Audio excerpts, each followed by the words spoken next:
Hi friends, ഞാനിന്ന് വന്നിരിക്കുന്നത് നല്ല അടിപൊളി ടിപ്സുകളുമായിട്ടാണ്. എല്ലാവർക്കും ഉപകാരപ്രദമായ ടിപ്സുകളുമായിട്ടാണ് വന്നിരിക്കുന്നത്. അപ്പോൾ വീഡിയോ സ്കിപ്പ് ചെയ്യാതെ കണ്ടാൽ മാത്രമേ മനസ്സിലാവുകയുള്ളൂ.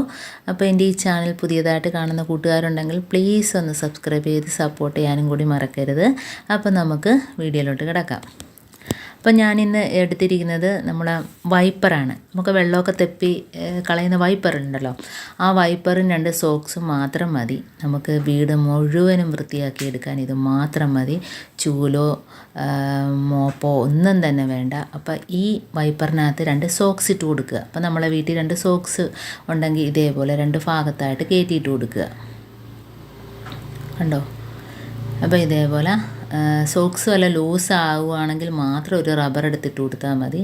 ലൂസാകാൻ ചാൻസ് ഇല്ല, കാരണം എല്ലാം ഒരേ അളവായിരിക്കും. സോക്സ് നല്ല ടൈറ്റായിട്ട് തന്നെ കയറിയിരിക്കുകയും ചെയ്യും. അപ്പോൾ 2 ഭാഗത്തും ഇതേപോലെ ഇട്ട് കൊടുക്കുക. എന്നിട്ട് നമുക്ക് റൂമും ഹാളും എല്ലാം വൃത്തിയായിട്ട് നമുക്ക് തുടച്ചത് കണക്ക് തന്നെ നമുക്ക് ക്ലീനായിട്ട് കിട്ടും. നിങ്ങളൊന്ന് ചെയ്ത് നോക്കുക. കണ്ടോ? നമുക്ക് വളരെ എളുപ്പത്തിൽ തന്നെ ജോലി ഒതുക്കുകയും ചെയ്യാം. കട്ടിനടിയിലൊക്കെ ആണെങ്കിൽ ഒരു പാടുമില്ലാതെ നമുക്ക് തുടച്ചെടുക്കാം. കണ്ടോ? ഒരു മുടിയാണെങ്കിൽ പോലും നമുക്കതിനകത്ത് കിട്ടും.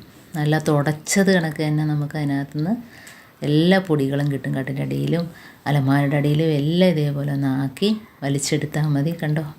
നല്ല ക്ലീനായിട്ട് തന്നെ നമുക്ക് കിട്ടും. ഒരു മുടി പോലും കണ്ടോ? ഒരു മുടി പോലും അതിനകത്ത് വന്നത് കണ്ടോ? അപ്പോൾ ഇതേപോലെ തന്നെ നമുക്ക് അലമാരയുടെ മുകളിൽ, അതേപോലെ സ്ലാപ്പിൻ്റെ മുകളിലൊക്കെ നമുക്ക് ഇതേപോലെ തുടച്ചെടുക്കാവുന്നതാണ്. നല്ല ക്ലീനായിട്ട് കിട്ടും. പൊടി കാണിച്ചു തരാം ഞാൻ. കണ്ടോ? അതിനകത്ത് എല്ലാ പൊടിയും അതിനകത്ത് നമുക്ക് കിട്ടും. അപ്പോൾ എവിടെ വേണേലും നമുക്ക് ഇതേപോലെ തുടച്ചെടുക്കാം. അപ്പോൾ നമുക്ക് മുകളിൽ കയറിയൊന്നും കഷ്ടപ്പെടേണ്ട. ഇതേപോലെ ഒന്ന് ആക്കി കൊടുത്താൽ മതി. നമ്മുടെ അലമാരയുടെ മുകളിലൊക്കെ നല്ല പൊടിയായിരിക്കും.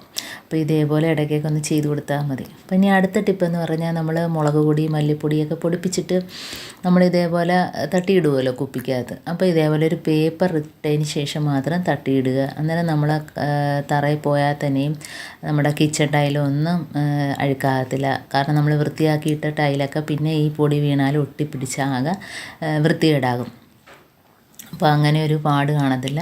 എത്ര വേണേലും നമുക്ക് കുപ്പിക്കകത്തിട്ട് കൊടുത്തതിന് ശേഷം നമുക്ക് പേപ്പറിനകത്ത് വീണത് നമുക്ക് സിങ്കിനകത്തോട്ട് തട്ടിയിട്ട് കൊടുത്ത് വെള്ളം ഒഴിച്ചാൽ മതി.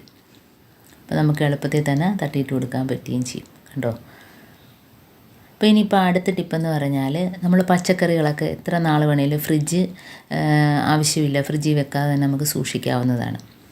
അപ്പോൾ നമ്മൾ ഈ തക്കാളിയുടെയൊക്കെ ഞെട്ട് ഭാഗം ഉണ്ടല്ലോ, അത് ഈ തക്കാളിയൊക്കെ എന്ന് വെച്ചാൽ നമ്മൾ തുടച്ചെടുക്കുക. കാരണം വെള്ളം നനവേ പാടില്ല. അപ്പോൾ ഇതേപോലെ ടവൽ വെച്ച് തുടച്ച് വൃത്തിയാക്കിയതിന് ശേഷം അതിൻ്റെ ഞെട്ട് ഭാഗത്ത് വെളിച്ചെണ്ണ വെച്ചൊന്ന് തൊട്ട് കൊടുത്താൽ മതി. കണ്ടോ? അപ്പോൾ ഇതേപോലെ വെളിച്ചെണ്ണ വെച്ചൊന്ന് തൊട്ട് കൊടുത്താൽ മതി ആ ഞെട്ട് ഭാഗത്ത്. അപ്പോൾ നമുക്ക് ഫ്രിഡ്ജിൽ വെക്കാതെ തന്നെ പുറത്ത് എത്ര ദിവസം വേണേലും ഇരുന്നോളും. അപ്പോൾ നമ്മൾ ഇതേപോലെ ഒരു ടിന്നെടുത്ത് അല്ല ഡപ്പ എടുത്തിട്ട് നമുക്ക് ഇതേപോലെ ഒരു ടിഷ്യൂ പേപ്പർ ഇട്ട് കൊടുക്കാം. എന്നിട്ട് നമുക്ക് എത്ര തക്കാളി ഉണ്ടോ അത്രയും അതിനകത്ത് വെച്ച് കൊടുക്കാം. ഇപ്പം ഞാൻ 2 എണ്ണം വെച്ച് കാണിക്കുകയാണ്. ഈ ഞെട്ട് ഭാഗത്താണ് എണ്ണ തടവി കൊടുക്കേണ്ടത്. എന്നിട്ട് നമുക്ക് അതിൻ്റെ പുറത്തൊരു ടിഷ്യൂ പേപ്പർ ഇട്ട് കൊടുത്തതിന് ശേഷം നമുക്ക് അടച്ചു വെക്കാം. അപ്പോൾ ഇതേപോലെ തന്നെ നമുക്ക് പച്ചമുളകും ഇതേപോലെ തന്നെ ചെയ്യാം. അപ്പം വെള്ളം നനവില്ലാത്ത പച്ചമുളക് ഞെട്ടൊക്കെ കളഞ്ഞ് വൃത്തിയാക്കിയതാണ്. അപ്പോൾ അത് ഇതേപോലെ ഒന്ന് എണ്ണയൊന്ന് തൊട്ട് തടവി കൊടുത്താൽ മതി. അപ്പോൾ തോനെ എണ്ണയൊന്നും വേണ്ട, ഒന്ന് ജസ്റ്റ് ഒന്ന് എണ്ണയുടെ ഒരു നനവ് കിട്ടിയാൽ മതി. അപ്പം എന്നിട്ട് നമുക്ക് ഇതേപോലെ ടിഷ്യൂ പേപ്പർ ഇട്ടിട്ട് മുകളിലൊരു ടിഷ്യൂ പേപ്പർ ഇട്ടൊന്ന് അടച്ച് വയ്ക്കാം. അപ്പോൾ ഇതേപോലെ ഇഞ്ചി ആണെങ്കിലും ചെയ്യാം, ഏത് പച്ചക്കറി ആണെങ്കിലും നമുക്ക് ഇതേപോലെ സൂക്ഷിക്കാവുന്നതാണ്. അപ്പോൾ എൻ്റെ ടിപ്സുകളെല്ലാം നിങ്ങൾക്ക് ഇഷ്ടമായെന്ന് വിചാരിക്കുന്നു. ഇതിലേതെങ്കിലും ഒന്ന് നിങ്ങൾക്ക് ഉപകാരപ്പെട്ടെന്ന് കാണുകയാണെങ്കിൽ നിങ്ങളൊന്ന് ലൈക്ക് ചെയ്യാനും കമൻറ്റ് ചെയ്യാനും സബ്സ്ക്രൈബ് ചെയ്യാനും ഷെയർ ചെയ്യാനും മറക്കരുത്. കൂട്ടത്തിൽ ബെല്ലൈക്കൺ ഒന്ന് ക്ലിക്ക് ചെയ്താൽ മാത്രമേ ഞാനിടുന്ന ഓരോ വീഡിയോസും നിങ്ങൾക്ക് നോട്ടിഫിക്കേഷനായി എത്തുകയുള്ളൂ. അപ്പോൾ ഇനിയും നമുക്ക് നല്ല നല്ല ടിപ്സുകളുമായിട്ട് വീണ്ടും കാണാം. Thanks for watching.